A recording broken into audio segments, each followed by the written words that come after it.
एक पति ने खुद अपनी पत्नी की शादी उसके प्रेमी से करवा दी, लेकिन बस कुछ ही दिनों में वह खुद उसे वापस लेने पहुंच गया।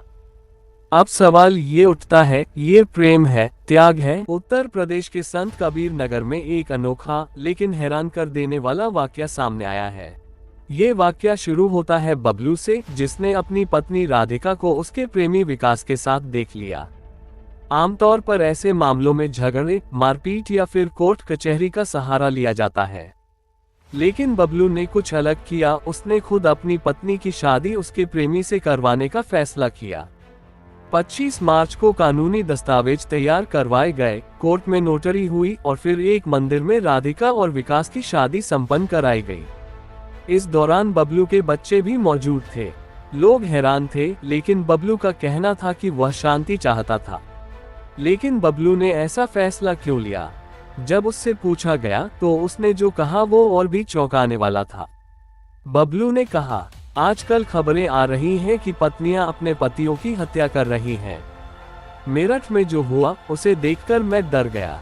मैंने सोचा, अगर मेरी पत्नी खुश नहीं है और किसी और कुछ चाहती है तो मैं उसे जबरदस्ती क्यों रोकूं?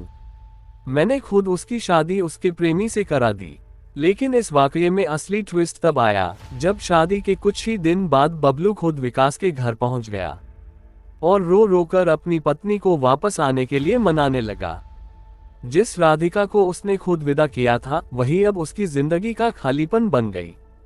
वह कहने लगा, मैं उसके बिना नहीं रह सकता, वह मेरे बच्चों की माँ है, उसे घर लौट आना चाहिए।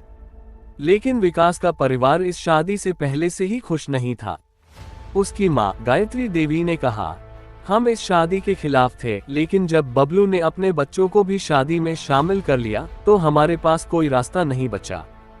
अब जब वह खुद अपनी पत्नी को लेने आ गया है तो हम क्या करें?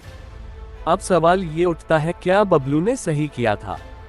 क्या पत्नी को जबरदस्ती अपने साथ रखना सही होता, या फिर उसका इस तरह वापस लौटने की कोशिश गलत है? इस पूरे वाकये पर आपकी क्या राय है? कमेंट में बताएं और इस वीडियो को शेयर कीजिए ताकि ये अनोखा वाकया हर किसी तक पहुंचे। वाकया अभी खत्म नहीं हुआ, आगे क्या होगा? क्या राधिका वापस अपने पति के पास जाएगी या वह अपने प्रेमी के साथ ही रहेगी?